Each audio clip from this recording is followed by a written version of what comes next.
ጋር እየተናገረው ያለው የኢትዮጵያ ቄሶችና መነኩሴዎች እስልምና እንደተቀበሉና እንዳመኑ ነው።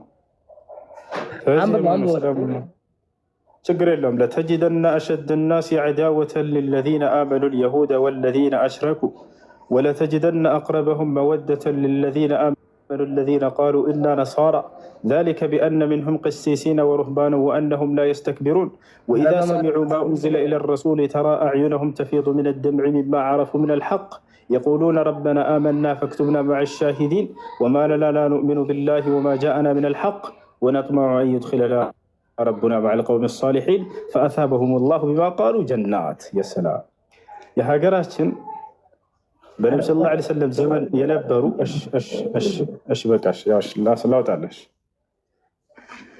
ያ ተመልከቱ። እዚህ ጋር የኢትዮጵያ ቀሳውስቶችና መነኩሴዎች እስልምናን ተቀብለው ነበር። ያው ማስረጃ ምን ይላል? አይሁዶችንና እነዚያን ያጋሩትን ለእነዚያ ለአመኑት በጠላትነት ከሰዎች ሁሉ ይበልጥ የበረቱ ሆነው በእርግጥ ታገኛለህ አለ።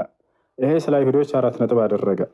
እነዚያም እኛ ክርስቲያኖች ነን ያሉትን ለእነዚያ ለአመኑት በወዳጅነት በእርግጥ ይበልጥ የቀረቧቸው ሆነው ታገኛለህ። ይህ ከእነርሱ ውስጥ ቀሳውስትና መነኮሳት በመኖራቸውና እነርሱም የማይኮሩ በመሆናቸው ነው አለ። ታዲያ እነዚህ ቀሳውስቶች አላለቀም።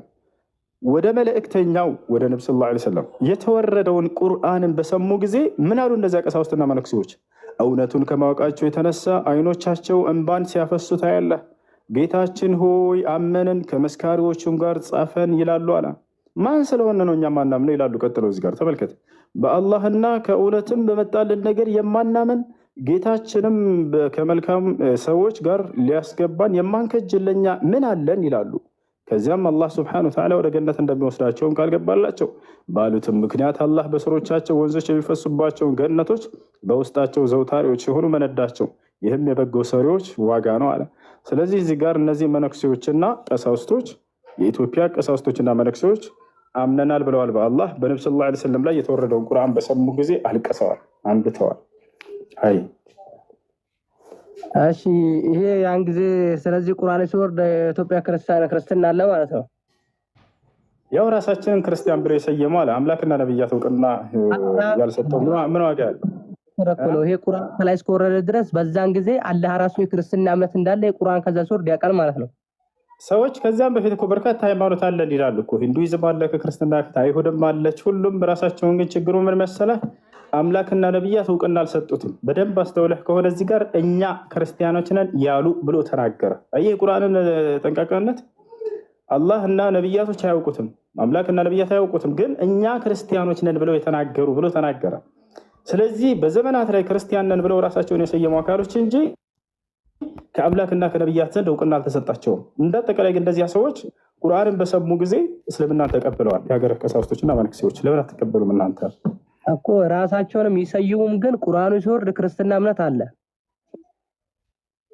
ከዛም በፊት በርካታ እምነቶች አሉ እኮ። እሱ ላይ እኮ አልቃወምህም። ራሳቸውን ክርስቲያን ብለው የሰየሙ ነፍ ሰዎች አሉ፣ ከዚያም በፊት አሉ። ስለዚህ በዛን ጊዜ ትክክለኛ ተቀበሉ ብሎ ከላይ ከቁርአኑ ከላይ ሲወርድ እነሱ ቀሳውስት ስላሉ ነው ማለት ነው እነሱን ተቀበለዋል ያለው። እነዛ ሰለሙ፣ እስልምናን ተቀበሉ፣ እውነቱን አወቁና ስህተት ላይ መሆናቸውን ተረድተው።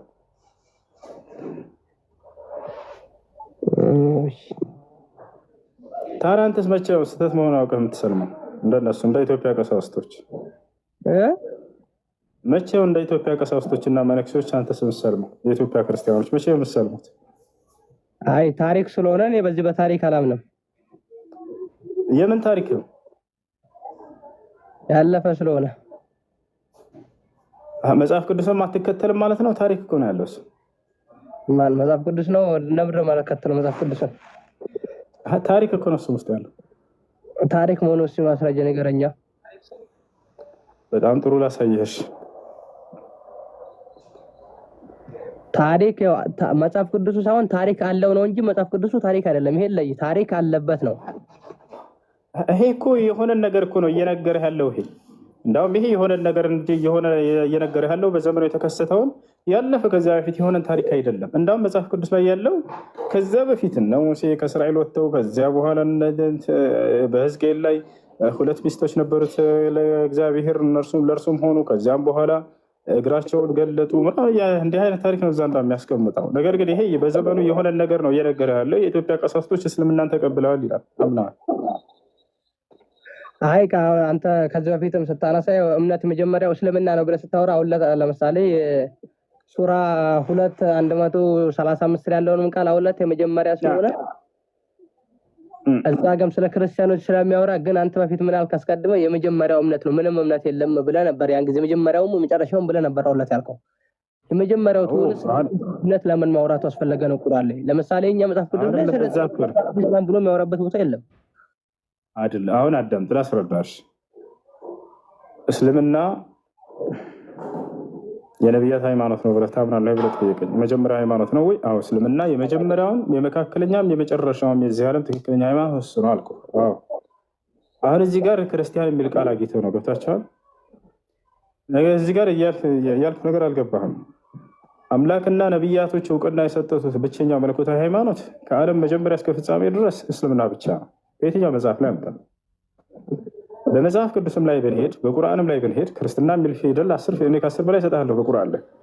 ግን ምን እያለ ነው የተናገረው? እኛ ክርስቲያኖች ነን ያሉ ህዝቦች እያለ ይገልጻቸዋል እንጂ አምላክና ነቢያት አምላክ በየትኛውም ቦታ ላይ ክርስቲያን ብሎ አልሰየማቸውም ወይም እሱ አልደነገገላቸው። ነቢያትም በዚህ መልኩ አልደነገጉላቸው። መጽሐፍ ቅዱስም ላይ ብትሄድ በገዛ መጽሐፉ ላይ የክርስትና ሃይማኖት መጽሐፍ ላይ ተብሎ የሚታመነው ላይ ከኦሪት ዘፍጥረት እስከ ራዕይ ድረስ አምላክም ነቢያትም ክርስትናን ሃይማኖት ተከተሉ ብሎ አልሰበኩም፣ አያውቁትም።